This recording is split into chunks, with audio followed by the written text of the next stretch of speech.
¿Ya está? ¿Estamos Ya, al ya aire? estamos al aire. Bien. Eh, Buenas tardes con toda nuestra audiencia. Nuevamente, su programa Inclúyete a través de nuestro canal del mismo nombre, Inclúyete TV, una vez más con nuestras acostumbradas entrevistas de los domingos. El día de hoy, nuevamente un día de gala, un día muy especial porque tenemos una invitada internacional. Estamos hablando de nuestra compañera, también con discapacidad visual, Ali. Ali, Hol- bienvenida.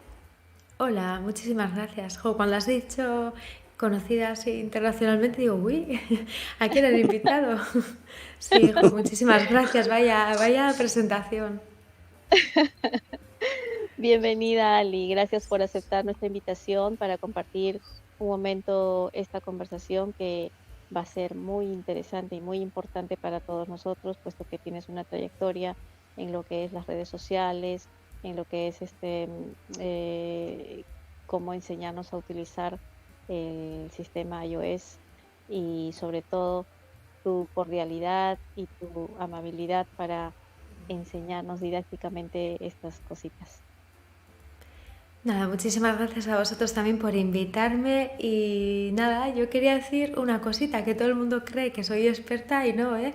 Yo también aprendo mucho de vosotros. Yo al final lo que hago es vídeos pues para compartir e intercambiar conocimientos, pero bueno, que también aprendo mucho de todos vosotros y que también eso, agradeceros que me hayáis invitado. Gracias a ti.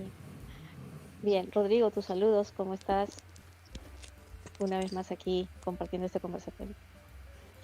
Hola Lorena, hola Pedro, eh, Ali, a toda la audiencia, gracias por estar con nosotros una vez más en un episodio más de Inclúyete, su canal Inclúyete TV, esta vez con una invitada muy especial, Ali, em, creadora, fundadora del canal Ali Box, ¿no? En que ella Eso es.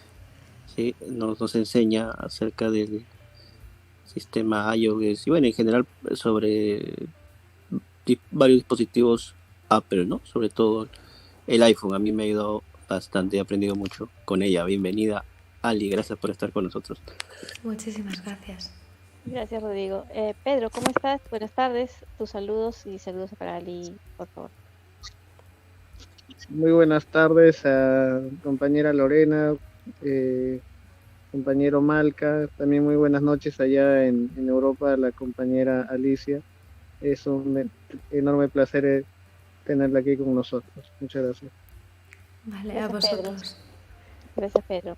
Bien, Ali, bueno, nosotros te conocemos de las redes sociales, has compartido con nosotros todo lo que es el sistema iOS, pero también tienes una parte en tu canal donde subes videos acerca de un poquito tu vida privada, tu perrita guía, ¿no? Y muchas cosas que aprendemos también acerca de la discapacidad visual. Yo quería empezar esta entrevista con una presentación tuya y un poquito de tu trayectoria, cómo has llevado el tema de discapacidad, si es de nacimiento, si es adquirida en el transcurso del tiempo, y cómo ha sido tu vida en general, cómo te has adecuado a poder enfrentar ciertos problemas que tenemos las personas con discapacidad visual. Adelante, Ali. Bueno, pues mi ceguera es adquirida. Yo nací sin problemas visuales. Con 6 años me tuvieron que quitar un ojo porque tenía un tumor. Y bueno, mi vida fue pues normal, a ver, normal entre comillas, ¿eh? Quiero decir que no tenía ningún problema a la hora de jugar, de ir al colegio hasta los 11 años. Que de repente un día iba aquí, bueno, no sé ahora, pero cuando yo era pequeña, en Navidades, teníamos la costumbre de ir cantando con las panderetas por las casas, ¿no? Y de repente iba con mis amigas y de repente justo estaba mirando hacia adelante y me apareció como una mancha en la visión. Entonces, claro, empecé a decir que no veía bien, y nadie me creía. Al final conseguí que me acompañaran a casa y bueno, y ahí empezó el calvario. Digo calvario porque para mí lo más duro, o sea, perder la vista sí fue duro, porque además con 11 años, imaginaos, ¿no? En ese momento estaba haciendo cuarto de solfeo, primero de piano, estaba federada en balonmano y fue muy complicado, ¿no? Luego los tratamientos, ver también cómo sufría la gente en mi entorno, queramos o no, de pequeños podemos ser muy crueles y yo la verdad que en mi infancia lo he pasado muy mal, pero lo que más me ha costado es llegar a reconocer que soy ciega y que no voy a volver a ver. Para mí ha sido un poco tortura tener la esperanza. Y volviendo un poco al tema de que ya sabéis que me enrollo como las persianas, pues cuando perdí la vista ahí empezó todo de cero, ¿no? Tuve que aprender a leer, a escribir, a andar con bastón, vamos, a aprender a hacer todas las cosas que hacía hasta ese momento, pero sin ver. Y la verdad que fue muy complicado hasta que, nada, a los 15 años una persona me empezó a hablar del deporte, a ver por qué no hacía deporte, del judo, que es un deporte de contacto y tal, y bueno, empecé a hacer deporte. Luego también, a la vez que empecé a hacer este deporte, al ser de contacto tenía que estar hablando con gente, no sé, era una forma de socializar también, ¿no? Porque al final, yo era muy tímida, casi podría decir que era un poquito retraída. Y bueno, empecé a abrirme un poquito más, luego ya pasé del colegio, ¿no? De la educación primaria al instituto, a secundaria, y ahí, bueno, como se suele decir, vi la luz, porque al final ahí me sentía una persona igual que los demás. Siempre me he encontrado pues el típico, como decimos por aquí, el típico tonto, pues que se mete contigo, intenta humillarte o lo que sea, pero bueno, más o menos he ido tirando. Con 20 años me encontraron otro tumor, ya esa parte sí que fue un poquito más dura, pero al final también, pues bueno, seguí hacia adelante y hasta llegar al momento en el que me encuentro hoy, ¿no? Que he podido estudiar una carrera, he estado muy involucrada en el asociacionismo juvenil también, me he dedicado pues, a dar charlas, a enseñar braille, yo soy psicóloga y profesora y bueno, no sé si queréis preguntar algo más. Os he hecho más o menos un resumen rápido, Claro. pero...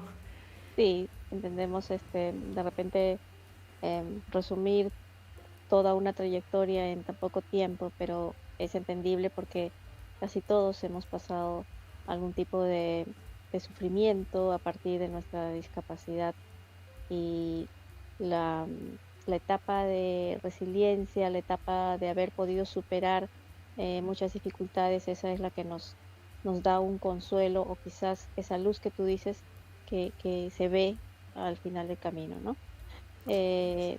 Quería preguntarte cómo así tú haces este emprendimiento de tu canal. ¿Cómo te surge la idea? Pues mira, la idea no fue mía, fue de mi marido. En 2014, yo hasta 2014 solo utilizaba dispositivos pues Windows.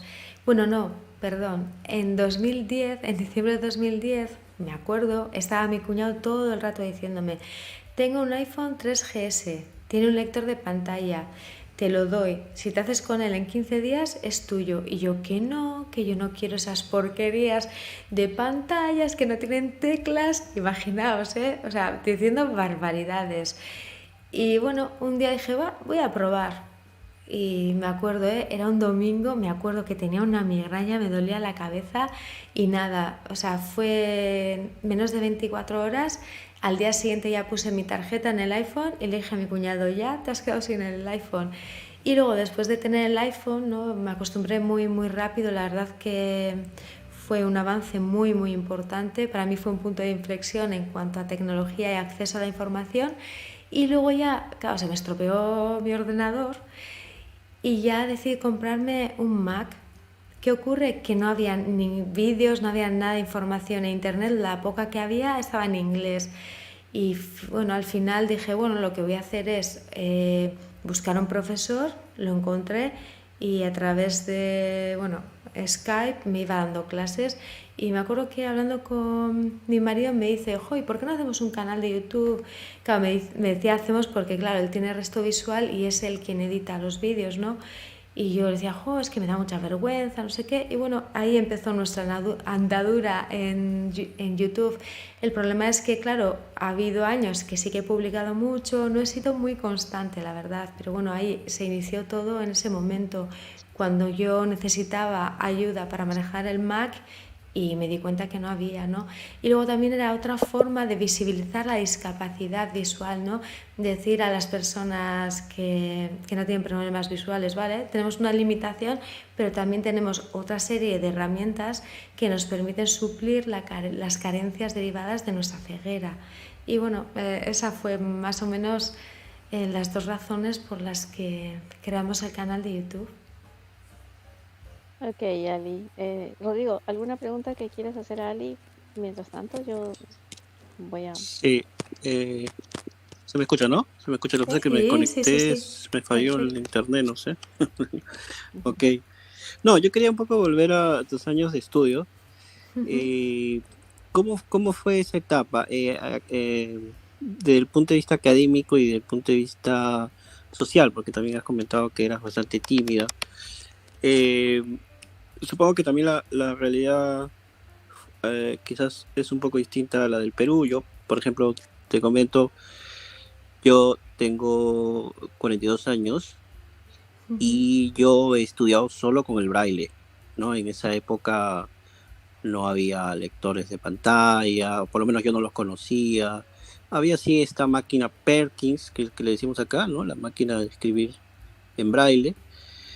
Usábamos grabadoras, pero todo esto de la tecnología accesible, de lectores de pantallas, vino en los primeros años bueno, a inicios del siglo XXI, ¿no? Los 2000.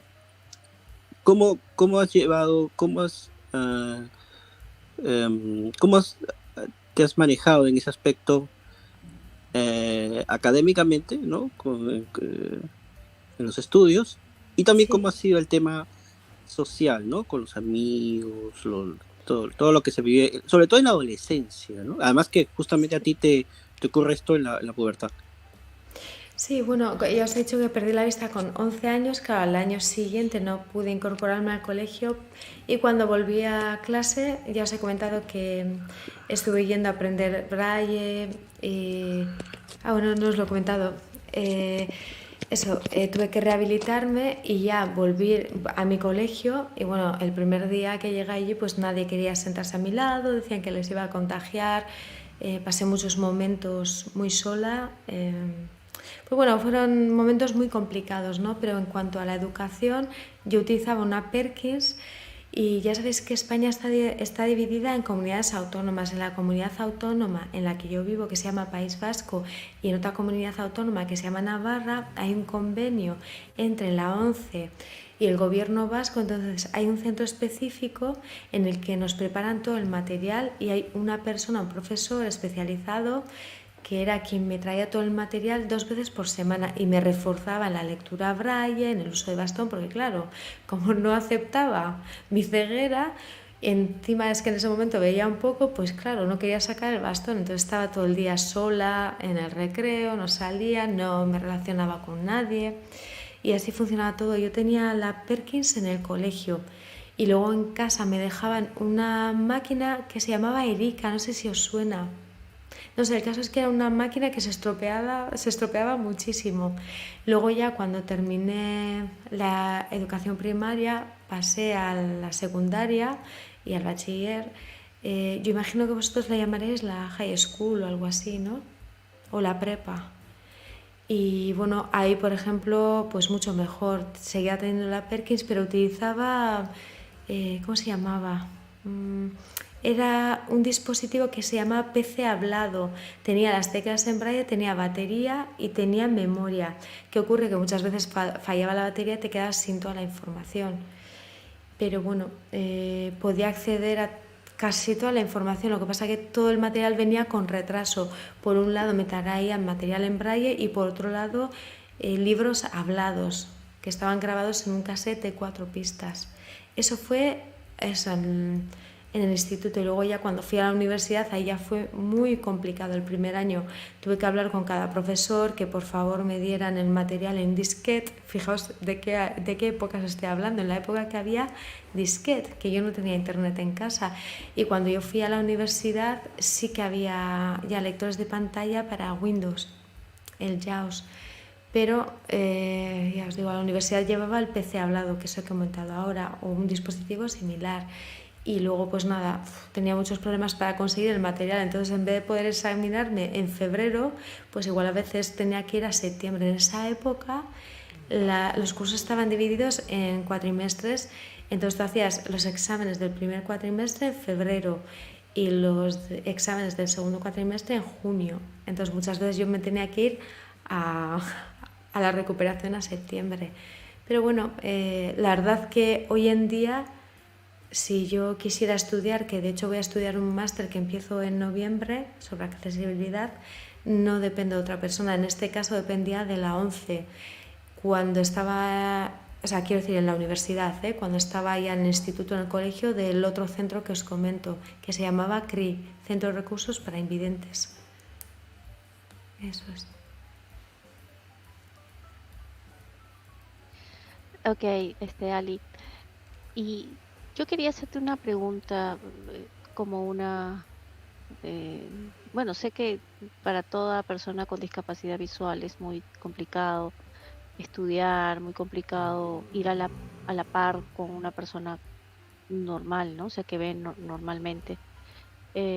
¿Cuánto te ha costado terminar tu carrera y sobre todo hoy en día, desde tu profesión, que es la psicología, qué piensas de la discapacidad? ¿Cómo crees que psicológicamente se debe manejar el tema de discapacidad?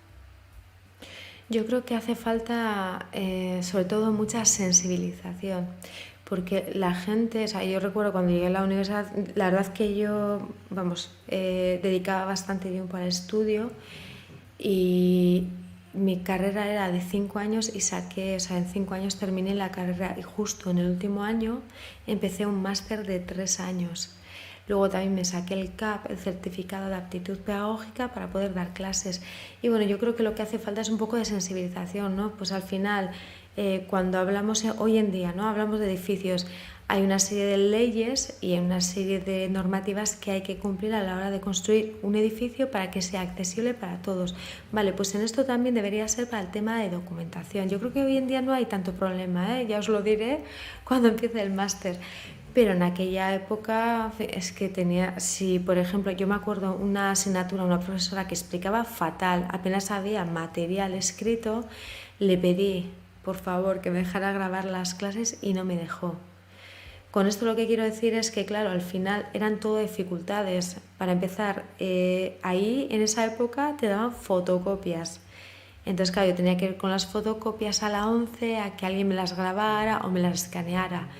Y yo creo que hace falta eso, mucha sensibilización, ¿no? Sensibilizar a la gente pues para que contemple que en la sociedad existen diferentes tipos de personas con discapacidad, hay diferentes discapacidades y que las cosas son más fáciles de lo que parecen. Esto es como hoy en día, existen leyes para facilitar la accesibilidad a las personas, para que podamos acceder a páginas web y sin embargo no se cumplen. Y os estoy hablando de páginas web públicas, de instituciones públicas. Entonces, claro, y ese problema, a ver, hoy en día ya os digo que no creo que sea tan complicado como era antes, pero también suceden cosas de este tipo. Sí, en realidad le falta mucho a las instituciones públicas entender que también hay personas que no pueden ver y que sobre todo eso nos facilitaría mucho lo que es gestión, lo que es trámites, el hecho de que las mismas páginas sean accesibles, ¿no?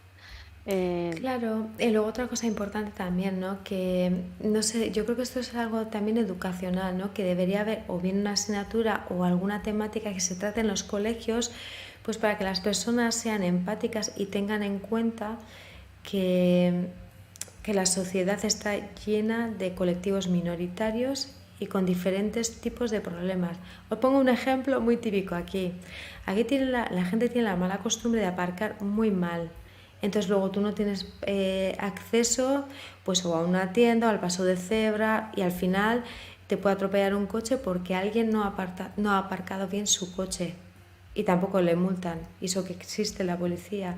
Con esto lo que quiero decir es que al final también se trata un poco de concienciar a la gente y yo creo que es un trabajo duro, pero que hay que hacerlo. El problema es que estamos un poco vendidos porque necesitamos instituciones o alguien que nos apoye pues para que la gente sea consciente de que, vale, nosotros somos ciegos en este momento, pero igual mi vecino que ve bien, el día de mañana puede tener ceguera, se puede quedar en silla de ruedas, que al final nadie está libre. Y cuando hablamos de discapacidad parece que solo estamos hablando de ceguera, de sordera, de personas con movilidad reducida, pero también las personas mayores al final necesitan ayudas, ¿no? Accesibilidad en las páginas web, que sean sencillas, que tengan opción a aumentar las letras, no sé, yo creo que sería útil, la accesibilidad es útil no solo para nosotros, sino para mucha más gente. Exacto, sí, en eso tienes mucha razón. Y como tú dices, hace falta sensibilización y sobre todo educación también en todas las profesiones. Se debe educar en el sentido de que existen las personas con discapacidad, existe la accesibilidad y habría que tomarlo en cuenta en todos los aspectos, no solamente en infraestructura, sino hasta eso que tú dices, ¿no? De cómo pueden facilitarte la vida las demás personas sin necesidad de que pertenezcan a ninguna institución. Pedro, quizás quieres hacerle una pregunta a Ali hasta aquí o al respecto. Sí, sí, solo una pregunta. Ella, por ejemplo, mencionaba el apoyo que tuvo la ONCE a la hora de sus estudios, algo que me parece loable. Yo también soy de una generación donde que no había lectores de pantalla y no había tampoco internet. Muchas veces en el caso mío, por ejemplo, teníamos que robarle a un familiar o a un Sí. conocido, ¿no? Que nos leyera las separatas, los libros, nos ayudara a buscar la tarea. Y era algo muy, muy complicado, ¿no? Eh, Sí. Mi pregunta era básicamente, ¿qué faltaría, ¿no? Ya que mencionas que ha avanzado mucho y es Pero fácil de notar, ¿qué faltaría, ¿no? Para que se hiciera más accesible la educación para las personas con deficiencia visual, ¿no? yo antes, sí, ahora te comento, pero al hilo de lo que ibas comentando, el 11 sí quiero decir una cosa. O sea, a mí en ese momento la 11 me perjudicó un poco porque al final, en el momento que llegas a la universidad, los libros los mandan a Madrid. Entonces tuve que depender, claro, imaginaos, es que al final hay mucha gente en esa época que repetía curso. ¿Por qué? Pues porque no llegaba el material. Entonces mi hermana, la mayor, que ve bien, me grabó algún libro, mi cuñado me pasaba algunos apuntes a ordenador, tenía que tirar de voluntariado aparte del trabajo que yo hacía por mi parte. Y hoy en día digo que está todo mucho mejor, no por la 11 precisamente, porque al final yo lo que soy se lo debo sobre todo a mis padres. O sea, el hecho de que yo haya sido una persona muy autónoma, muy independiente y siempre, como decimos aquí, echada hacia adelante, ¿no? Pues que he tenido momentos muy muy malos, pero siempre intento ir hacia adelante, pues yo les debo a ellos todo. Y cuando digo que hoy en día está mucho mejor es por el avance de la tecnología, por los lectores de pantalla, por todas las aplicaciones que hay. Es por eso, más que nada, cuanto más autónomos e independientes seamos, menos dependeremos o de instituciones o de cualquier cosa. De lo que se trata en esta vida, todos tenemos que ser iguales. Es decir, si una persona va a una universidad o a donde sea en silla de ruedas, tiene que estar adaptado. Si una persona ciega va a una universidad, tiene que estar el material también adaptado. Si hoy en día es muy fácil.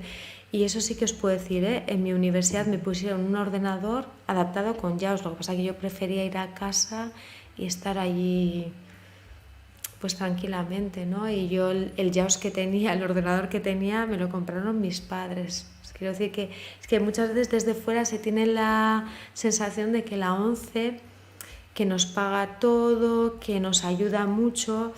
Y en cuanto a rehabilitación, a mí en su momento sí que me ayudaron mucho porque me enseñaron a andar con bastón, me enseñaron a este tipo de cosas, pero que no es solo todo lo que reluce, quiero decir.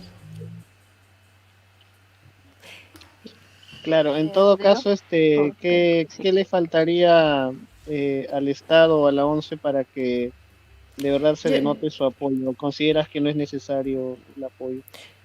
yo lo que creo es que ya no es solo gobierno o la ONCE, no, lo que tiene que ser es que todos los sitios sean accesibles para todos. Si por ejemplo tú vas a una clase, a una universidad o si tú vas a un trabajo, que tengas tus herramientas ya adecuadas para poder desempeñar tu trabajo. Que mira, una cosa buena que sí que hace la ONCE es a las personas en España que trabajan les da las herramientas que necesite para trabajar.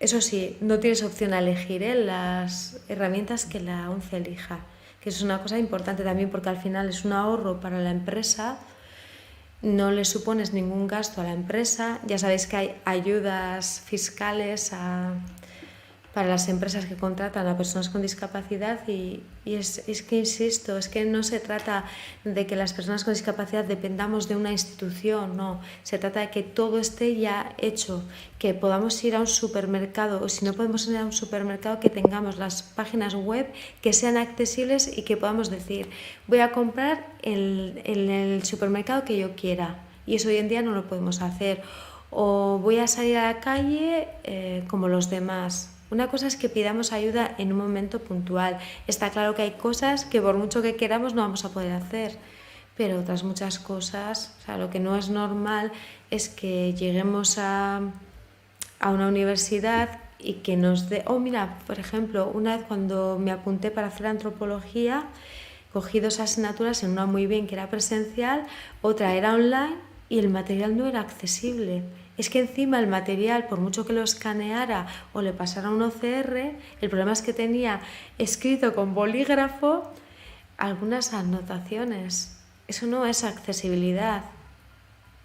A eso me refiero, que tiene que ser todo de base, algo educacional, porque si nosotros enseñamos desde muy pequeños a toda la gente que es una persona con discapacidad, cuando vayan por la calle y vean a una persona con discapacidad, ni van a hacer comentarios estúpidos, que hay gente que los hace, ni te van a mirar como un bicho raro y van a ver como algo normal que tú vayas a la universidad, que entres a una cafetería y no te van a mirar como un bicho raro. Es trabajar la discapacidad de forma transversal. O sea, no decir, no, una institución que se encargue de adaptar todo, no. Es lo que os decía antes, el mismo ejemplo, ¿no? Cuando tú vas a construir un edificio ya lo haces con ascensor, pues esto es lo mismo. Cuando tú creas algo, diseñas alguna aplicación, un libro, lo que sea, ¿por qué no lo diseñas contemplando todo tipo de necesidades o todo tipo de discapacidades? Es algo así, ¿no? Por eso mucha gente defiende el acceso universal y el diseño para todos. Eso sería. En realidad, lo que necesitamos es una infraestructura predeterminada ya para un contexto de personas normales y personas con discapacidad. Eso ya debe estar diseñado de plano, o sea, no tenemos por qué pedirlo, tenemos simplemente que pensar y ponernos en todas las situaciones de diferentes personas, ya sean con discapacidad, sean personas normales, sean personas lo que fuere.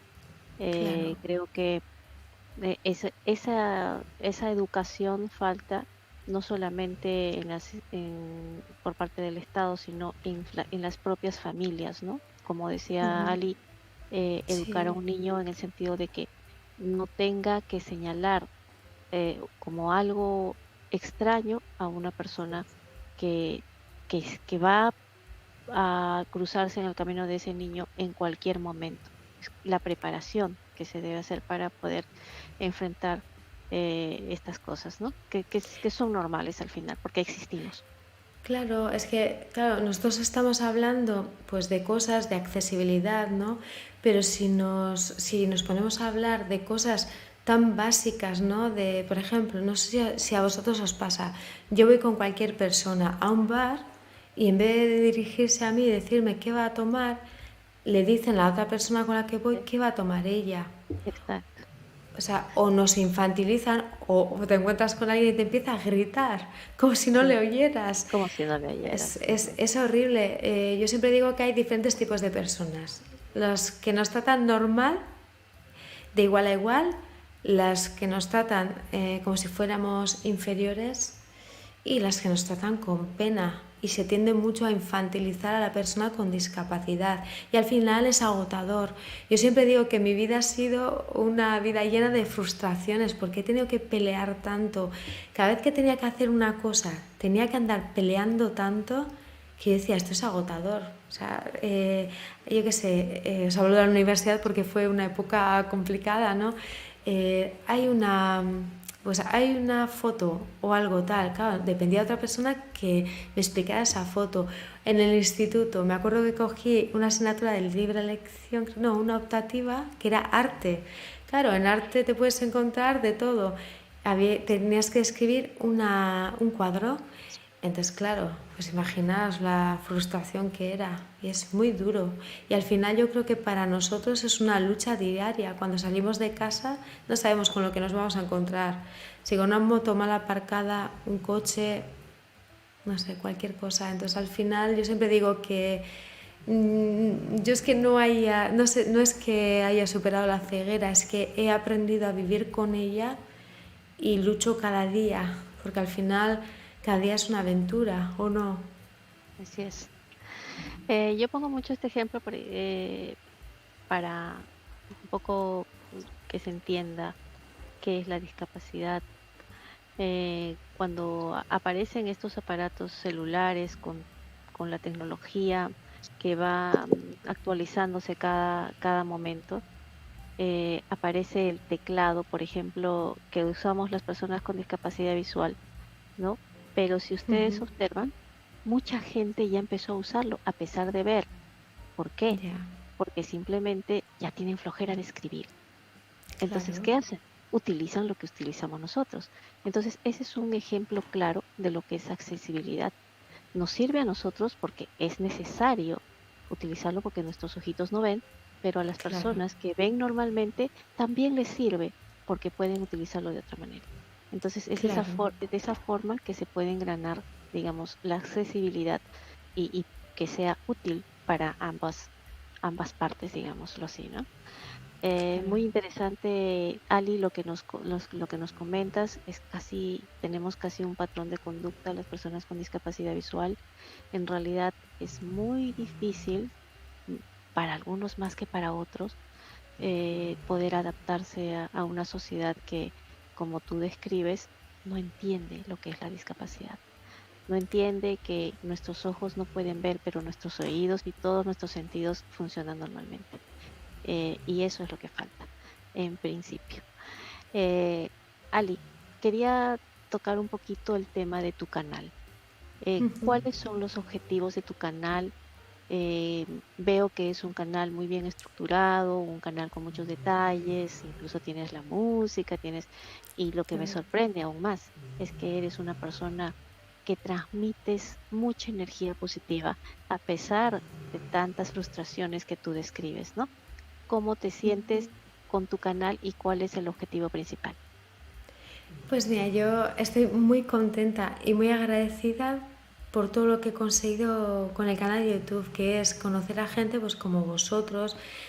O sea, ya no hablo a nivel de ceguera, sino a nivel personal, ¿no? Que tengo la oportunidad de conocer otras realidades, intercambiar conocimientos y lo que os comentaba antes, ¿no? Al final el canal de YouTube, por un lado es para compartir lo poco que yo sé en cuanto a tecnología, que la mayor parte de los vídeos ya veis que son de productos de Apple, pero bueno, también saco algún dispositivo pues como termómetros, os hablo de mi futura perra guía, una forma pues eso de intercambiar conocimientos y luego por otro lado también pues para visibilizar el mundo de la discapacidad visual para que la gente que desconoce todo el mundo de la discapacidad visual sepa que las personas ciegas tenemos una limitación o varias limitaciones derivadas de la ceguera, pero bueno, tenemos otra serie de herramientas que nos permiten llevar una vida totalmente autónoma, porque hay demasiados prejuicios.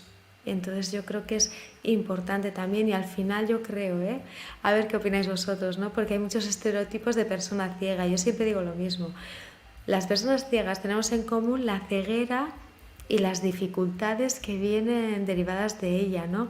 Pero luego cada uno es de una manera diferente, porque ya os digo que hay como tópicos, la gente dice, jolín, las personas ciegas tienen no sé si dicen un sexto, un séptimo sentido, oís mejor, o no sé, cosas un poco, o lo idealizan, o lo que hacen es, vamos,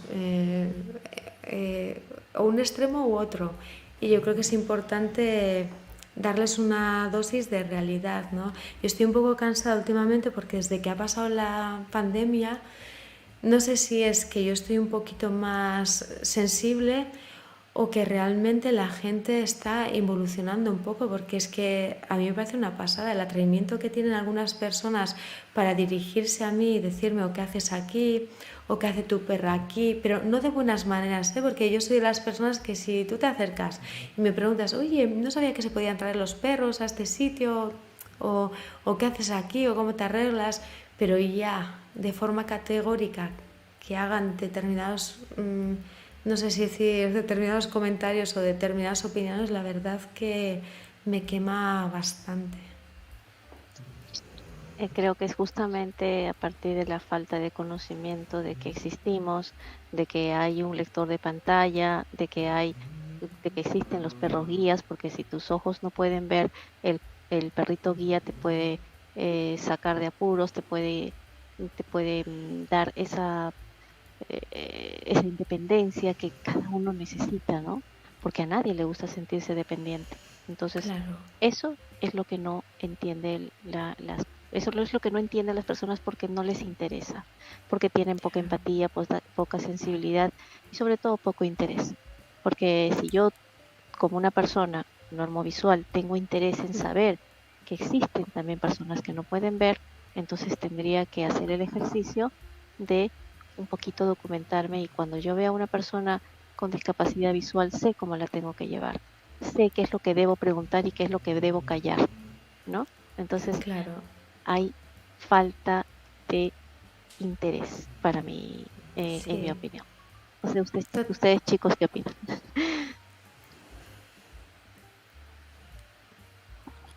Sí, yo No creo sé. que, bueno, yo estuve escuchando, bueno, con Lorena estuvimos escuchando un episodio de podcast, porque también hay que decir que tienes un podcast también, Sí, sí, sí, es con el verdad. mismo nombre del canal, ¿no? Sí, sí, eso es, sí, se me había Sí, olvidado sí. ya. Sí, sí, y estábamos escuchando, creo que es el último episodio que comentabas acerca de un Sí, problema que hubo con una mujer que era musulmana. sí, fue horrible. Y luego comentaste también sobre lo de tu perrita en el gimnasio. Sí, Y a mí sí. me llamó la atención porque como tú dijiste hace un rato, a veces desde fuera, como aquí en Perú también no hay muchos vacíos, hay muchas carencias en ese sentido, ¿no? En cuanto a la accesibilidad, a veces uno piensa eh, en Europa, ¿no? Sí, En sí, la sí, sí. 11 que las cosas que están mucho mejor, y probablemente es así, pero también uno no cae en la cuenta de que también hay algunas cosas en que nos parecemos Sí. mucho. A mí me llamó mucho la atención porque eso que tú comentas, o comentabas en tu podcast y que has comentado acá, aquí también sucede, ¿no? Y la verdad que no pensé que era ah, que sucedía con tal frecuencia, ¿no? Ahí en Europa. Entonces pareciera que hay un tema ahí de, como dicen ustedes, de falta de empatía y de sensibilidad. Y también de parte del Estado. Otra cosa que me ha sorprendido es que ha mencionado sobre la falta de accesibilidad a las páginas web, que acá acá en Perú hay también, hay algunos intentos, sí, pero la verdad que son muy aislados. Eh, Igual en cuanto a cierta accesibilidad, bueno, acceso a los estudios, hay algunas instituciones por ahí que te ofrecen, bueno, que tienen JAWS en su computadora, aunque solo yo he visto que tienen demo. Eh, entonces me llamó mucho la atención eso que comentabas. Y a propósito de esto, am, a mí me interesaba justamente en relación con esto, un poco para ampliar, ¿qué situación se encuentra el tema laboral para las personas invidentes? ¿Qué tanto acceso? Muy Porque mal. a mi juicio ese es el problema, es porque hemos resuelto otras cosas, ¿no? Las personas invidentes ya estudiamos, podemos estudiar como cualquier otra persona en la universidad, ¿no? Como tú dices, gracias a la tecnología, pero en lo laboral, el acceso al trabajo, ¿cuánto ha avanzado, por lo menos allá en España? Yo no tengo datos, ¿eh? Yo os puedo hablar de lo que yo conozco, de gente que voy conociendo. Hay personas que han conseguido trabajar en empresas externas, en instituciones públicas, y hay gente que trabaja en la ONCE. La gente que vivís fuera de España, creéis que la ONCE pues, nos facilita el acceso a trabajos, que nos da muchas ayudas, y no es así, porque la ONCE sí tiene una parte social, pero también tiene una parte empresarial. Tienes la venta del cupón, en la que no hay muchos ciegos, y los pocos que hay, pues bueno, mucha gente pues se ha incapacitado, ¿no? Y... pero está muy mal. O sea, en mi época estaba mal y ahora también. Sí, eso está fatal, fatal. Pero ya os digo, no os puedo dar datos porque no los tengo. Pero luego depende de lo que estudies, tampoco te aseguras nada. Yo en mi época estudié, aquí ya sabéis que se hablan dos idiomas, el euskera y el castellano, bueno, el español. Y bueno, yo hice psicología, hice dos másters, un máster de grupo análisis, de grupos, y luego CAP para poder dar clases, pero yo creo que ya es algo conocido que si tú quieres acceder a trabajos de la ONCE, tienes que estar metido en temas políticos internos de la ONCE. Entonces al final es un tema que prefiero no comentar porque no quiero meterme en problemas, y es un tema bastante largo, pero que no, ya os digo que hay muchas dificultades para encontrar trabajo. Que, bueno, parece que este patrón se repite en varios países con respecto al tema discapacidad visual, sobre todo discapacidad visual porque es una de las discapacidades que menos oportunidades tiene en cuanto a trabajo, ¿no? Y de Sí. hecho, el Estado puede brindar muchas facilidades en el aspecto tributario a las empresas, pero finalmente hagamos digamos, algo muy real. Las personas con discapacidad no tenemos muchas opciones de trabajar. De hecho, nos podemos desarrollar en nuestras profesiones, pero tendrían que ser una profesión muy que no requiera de mucho movimiento. Y luego, Eh, y luego también hay una cosa muy importante. Claro, el abanico de niveles de discapacidad es tan amplio porque, claro, nosotros, una cosa es tener discapacidad visual, pero tener un resto visual funcional. Y otra cosa es, como en mi caso, o alguno de vosotros, la ceguera total. Y exacto. luego, claro, imaginaos, por un lado tenemos la discapacidad visual. Una persona que tiene trasplante de riñón tiene un 33% de discapacidad, ya puede acceder a plazas reservadas para personas con discapacidad. Vamos a ser realistas. Claro. Imaginaos que vosotros me estáis haciendo una entrevista a mí. Imaginaos que, vamos, que tengo un montón de titulación. Viene otra persona con menos formación que yo. O imaginaos dos personas iguales, una ciega total y otra pues con resto visual o con otro tipo de discapacidad que no necesita adaptación al puesto de empleo. ¿A quién elegís?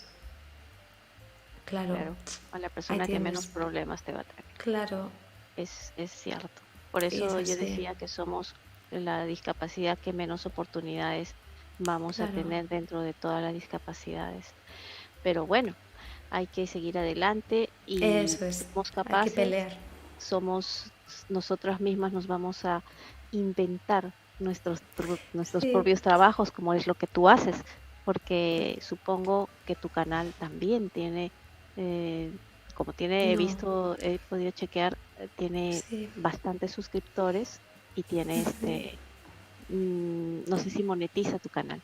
No, yo no monetizo nada y todo lo que saco en el canal es mío o me lo dejan.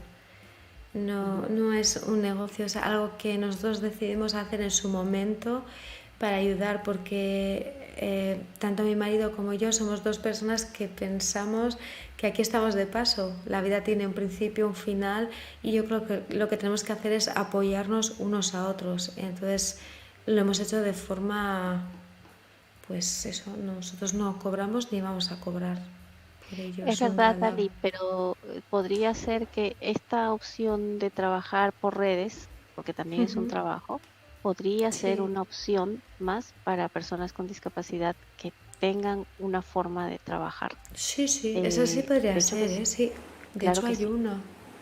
Yo conozco gente, no sé, últimamente en TikTok hay un montón de personas con discapacidad visual y hay gente que sí, sí que monetiza. Pero mi canal también es pequeñito, es un canal así, pues eso, pequeñito. Y bueno, ahí yo conozco pues, gente, son influencers ciegos, pero con muchísimos, miles y miles, cientos de miles de suscriptores. Es verdad. Bueno, si tu intención y tu objetivo es el apoyo a personas con discapacidad, bienvenido sea, pero no podemos dejar de pensar que es una opción laboral dentro de, Mm, digamos, de lo que se puede hacer desde casa, ¿no? Desde casa y no tener sí. que tener mucho esfuerzo de moverse por la calle. Ujú. Ali, también quería tocar el tema de tu perrito guía. Aquí en Perú solamente hay 2 o 3 personas que manejan perro guía por las limitaciones de la legislación. De hecho, mm, se está tratando en la ley dice que nosotros podemos usar el perro guía, pero para que la sociedad se adapte a esta legislación, bien complicado. ¿Cómo se maneja ese tema en tu país? No, aquí hay una normativa, a ver, hay estatal, europea y se aplica en diferentes países. Un perro guía, en este caso han convertido el perro guía ya en perro de asistencia, porque ya sabéis que hay otro tipo de discapacidades que también tienen perros, por ejemplo, personas con autismo, personas diabéticas, personas con epilepsia. Entonces se ha creado la figura del perro de asistencia.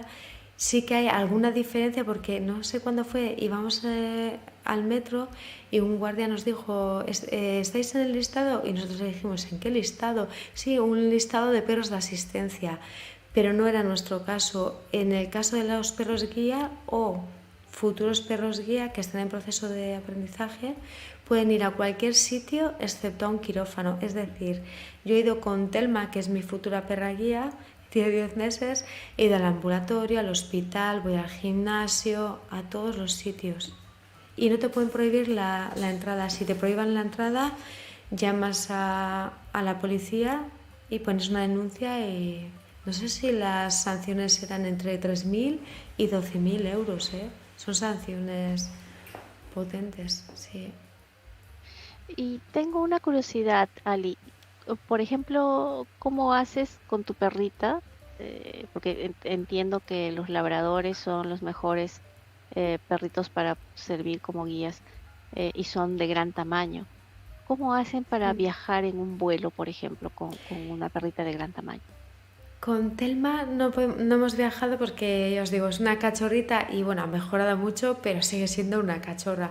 Pero cuando tenía a Casey, a mi perra guía, pues nada, yo iba en el asiento y ella iba debajo a mis pies y se quedaba quietita. Son perros tan buenos que iba quieta y yo, bajo alguna vez me acuerdo cuando llegábamos a un sitio, la gente se levantaba, nos levantábamos todos, de repente veían a la perra y decían, ¡hala, se ha venido una perra! No hacía nada de ruido. Viaja siempre en el avión con el usuario siempre. Así ocupe gran espacio. Porque, No, bueno, la mía, ¿sabes lo que pasa? Que yo soy como un botijo, soy muy bajita. Entonces, claro, mi perra no era muy grande, pesaba 24 kilos, 25, y era muy ágil. O sea, cabía perfectamente. mira, Sí. porque yo he visto los labradores y son enormes, son Sí, enormes. sí, algunos sí, pero la que yo tenía antes y Telma también, no creo que crezca mucho. Es altita, pero es finita. Sí. Ok. Bien, ¿alguna pregunta más, chicos, que quieran hacer a Ali? No quiero abarcar la conversación. Sí, sí, una pregunta. Vi en el último video que estabas hablando acerca de las elecciones que hubieron en España. Mencionabas los artículos, los complementos que te daban para tu derecho electoral y la pregunta es que cómo lo contemplaste, ¿no? Si era accesible o no era Ah, accesible, si falta en la accesibilidad. es que lo que comentaba en el vídeo, ¿no? Que se llama el voto accesible, pero realmente no es accesible para todo el mundo porque no todas las personas ciegas saben leer en braille. Yo no tengo ningún problema, pero yo siempre intento ponerme en la posición de otra persona, intento empatizar y para mí no es la forma adecuada. ¿Por qué? Pues por lo que os he dicho ahora, porque al final no todo el mundo sabe leer en braille. Imaginaos gente mayor y, por ejemplo, en el tema de... Y luego tienes que ir a un colegio que te toque, pedir tu voto, te dan un maletín y te tienes que ir a una sala. O sea, eso es una cosa que tienes que hacer tranquilamente en casa. Para mí, esta es mi forma de verlo, que en casa puedes estar tranquilamente. De hecho, es que a mí se me cayeron todos los sobres, bueno, lié una parda. Y luego eso era para votar o sea, a las listas ya cerradas del Estado, ¿no? Para gobernar el país. Y luego estaba lo del Senado. En el Senado tú tenías que elegir, creo que eran 3 senadores por cada partido, un senador. ¿Qué ocurre? Que ahí era, por un lado tenías el listado, cada partido tenía un número asignado y dentro de ese partido había 3 senadores con una letra A, B y C. Luego por otro lado tenías como una especie de sobre con agujeritos y dentro estaba el folio que tenías que marcar. Entonces, si tú querías marcar a los senadores del número 1, tenías que ir al número 1, primero tenías que saber a quién corresponde ese número e ir marcando. Todo el mundo no sabe hacer una X. Yo he visto bien y sé escribir con bolígrafo, pero no todo el mundo sabe hacer eso. A mí me parece una forma muy complicada. No sé cuál es la solución, porque no tengo ni idea, pero esa no es la adecuada. En las municipales no tenemos voto accesible. Y el año que viene creo que tenemos elecciones autonómicas. Y así que ya os contaré, a ver qué pasa. Bien, Rodrigo, ¿alguna pregunta más para Ali? Sí, bueno, me interesa el tema de las redes sociales. Sé también que tienes, te escuché, yo no sabía que tenías también TikTok, creo, Ali. Sí, sí, sí, sí. Sí, sí. Y a Sí. mí justamente la otra vez estaba un poco investigando, también lo hice en tu canal, porque quería saber cómo se puede, si es accesible el uso, por ejemplo, del Instagram, ¿no?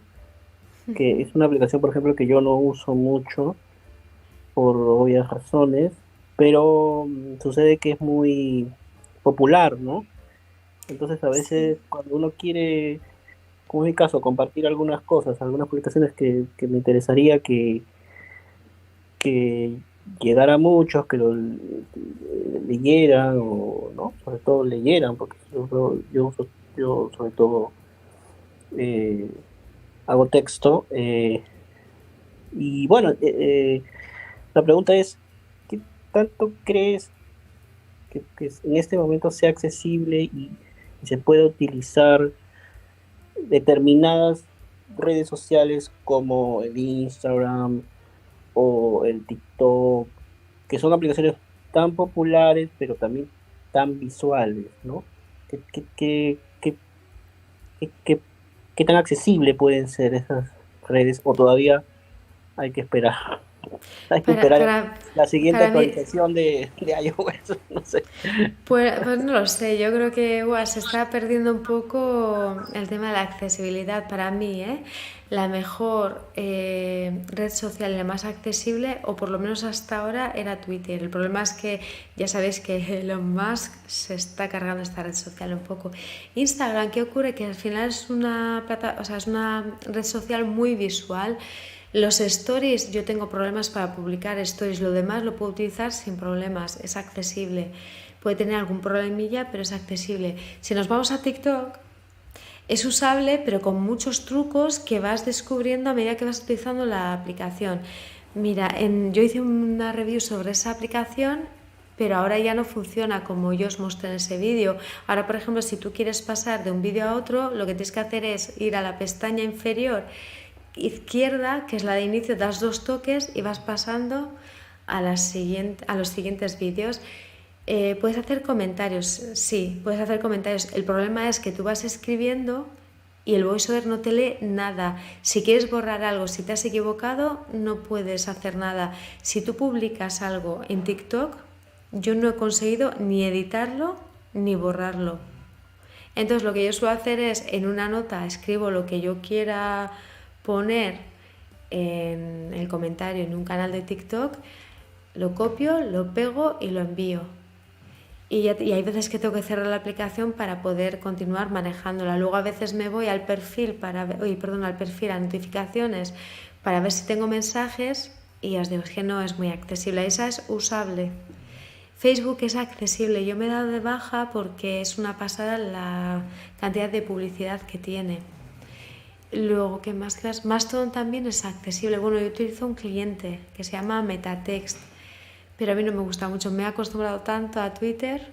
¿Y qué más redes sociales hay? Bueno, luego está la de Threads, que bueno, eso es un poco... Era accesible, el problema es que ahora no está muy funcional en Europa. ¿Y qué más? La de Blue Sky no la he probado. El Telegram no es muy accesible en El, iOS, ¿no? Creo pues que en no, Android es más accesible, me parece.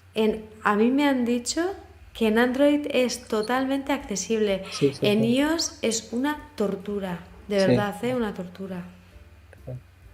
Sí. Y una cosita me acabo de recordar, ahorita que me estaba recordando algunos videos tuyos, y en muchos videos, y sobre todo con Telma, te he visto usar mucho tecnología que te ayuda en la cocina, balanza, no sé qué otra cosa. ¿Qué tal ahí? Que eso también es algo que me parece interesante. ¿Cómo crees que ahí el tema del... ¿Qué relación existe o que puede haber entre la cocina, ceguera y accesibilidad? Bueno, ahí es complicado, luego depende de cada persona. Yo soy un poco cero a la izquierda. La cocina, hago cocina básica y de supervivencia. Entonces, a ver, esto depende de cada persona. Para conseguir electrodomésticos accesibles es muy complicado. Siempre tienes que utilizar truquitos para poder utilizar los electrodomésticos. A mí no se me da bien la cocina, pero os voy a recomendar 2 canales de YouTube de cocina de 2 cocineros ciegos. Uno es El Camino del Fuego y el otro es Vivir entre tinieblas. A ellos, por ejemplo, se les da muy bien la cocina, lo hacen muy bien. Y yo sí tengo una balanza parlante porque, bueno, ahora tengo que pesar la comida a Telma, y cuando he cocinado alguna cosa que he querido experimentar, algo nuevo, de esto ya hace muchísimo tiempo, pues utilizaba esa balanza parlante. Y luego yo lo que tengo es marcados algunos botes, al tacto ya sé, es como la ropa, ¿no? Yo, por ejemplo, la ropa yo la toco y sé cuál es, excepto alguna ropa, algunos jerseys que son muy parecidos al tacto, entonces lo que hago es poner el color y ya está. Hasta el final yo creo que depende de cada persona, de los truquitos que utilice cada persona. Utensilios accesibles, pues específicos para personas ciegas no hay. Tienes que ir buscándote un poquito la vida. Y dime, en el caso de los viajes, que también es algo que tú sueles compartir mucho, sobre todo en tu podcast, sí. ¿Qué puedes comentarnos? ¿Cómo también ahí me parece muy, muy interesante, ¿no? Cualquier persona que no esté en este mundo, digamos, pensaría que una persona invidente no se mueve de su casa prácticamente, ¿no? Y que no disfruta Sí. de eso. ¿Qué podría decirme? Pues mira, en el podcast hice un episodio en el que explicaba pues cómo las personas ciegas podemos viajar y disfrutar de otra manera, ¿no? Porque hay gente que dice, si no ves, ¿por qué vas de viaje o cómo disfrutas? Pues bueno, yo suelo viajar con mi marido o a veces con amigos, depende, ¿no? Y yo disfruto, a mí me encanta conocer gente, los olores, la historia. Hay una aplicación que se llama MyWowo, que es una aplicación de audioguías. Entonces tú, por ejemplo, tienes la de Roma. La verdad que lo que no me gusta es que es un poquito cara, ¿no? Tienes que pagar, por ejemplo, vas a Roma, pagas la de Roma y vas escuchando cada zona, sitios de interés, pues el Coliseo, la Fontana de Trevi y ese tipo de cosas. Luego yo antes de viajar también lo que suelo hacer es con mi pareja, ¿no? Voy buscando información sobre el sitio que vamos a visitar y luego también tiramos de free tours. Los free tours también están muy bien para conocer un sitio. Sí, hacemos normal. Luego también, por si no os suena, hay una agencia que se llama Destinos Accesibles que organiza viajes específicos para personas ciegas. Ah, qué genial. Sí, yo no he probado, no os puedo decir la experiencia porque no tengo ni idea. Sí, pero bueno, nosotros ya os digo, antes de viajar preparamos mucho, porque al final somos dos personas con discapacidad y bien, queremos ser prudentes y eso, para no tener ningún problema.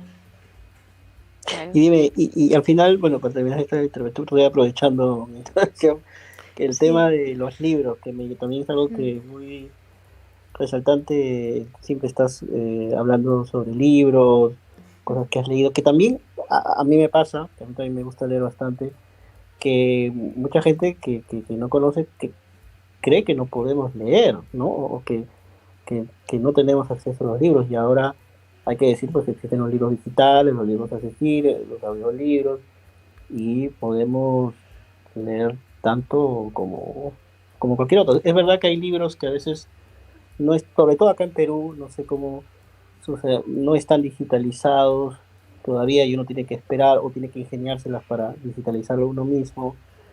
Por ejemplo, acá hay bastantes libros sobre que mismos institutos estatales editan y que son muy interesantes, pero que lamentablemente no están digitalizados. Sin embargo, ya existen plataformas a las que uno puede acceder, algunas bibliotecas digitales. En ese sentido me parece que sí, la ONCE lo hace bien. La ONCE tiene, me parece, una biblioteca también de audiolibros o de libros accesibles, cosa que a mí me gustaría que haya acá en Perú. Pero todo ese mundo de los libros, ¿qué podría decirme que también te gusta mucho? Pues mira, yo muchas veces leo con Voice Reader, a veces compro algún libro en Kindle porque la aplicación de Kindle es totalmente accesible. Lo malo es que no se pueden comprar libros desde la aplicación, que no lo entiendo, la verdad. Cosas de Apple. Sí, Luego también está el gestor de libros de la ONCE. Yo ahí no suelo leer muchos libros porque ya me he acostumbrado a leer con Mónica, con la voz de Mónica, entonces me cuesta mucho oír un libro con voz humana. Formato Daisy, ¿no? Eso es el formato Daisy. Y lo que pasa que alguna vez, cuando veo alguna oferta, me apunto a veces a Audible, otras veces a Storytel y a veces también escucho algún audiolibro, pero en general leo con Kindle y con Voice Reader. Y bueno, y luego también hay una biblioteca que es para todo el mundo, os lo digo, no sé si la conocéis, Tiflo Libros, es argentina. Sí. Bueno, esa es, vamos, muy, muy buena. Hay otra también que se llama, que no sé si la conocen, que se llama, es una página más que parece que accede a varias webs, que se llama, bueno, no sé si estoy apoyando la piratería, pero es una web que se llama de biblioteca.org también, que se puede acceder a muchos libros digitales. Sí, también, sí, es pirateo, ahora que no nos oye nadie, pirateo total. Pero sí. Pero sí, al final cada uno tiene que buscarse. Hay más bibliotecas, pero pues en inglés y así.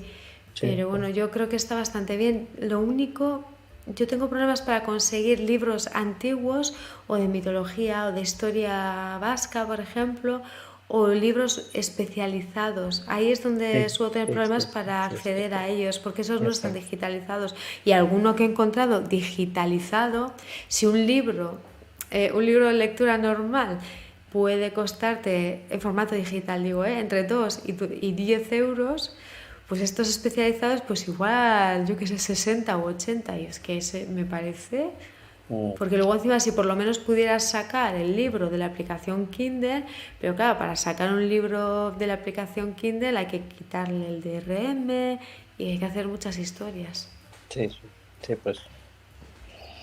Sí. Bien, muy interesante la versatilidad que tienes, Ali, para desarrollarte como persona, sobre todo no voy a decir problema de discapacidad, que en nuestras vidas ya no tendría que ser un problema, sino a convivir con la discapacidad, ¿no?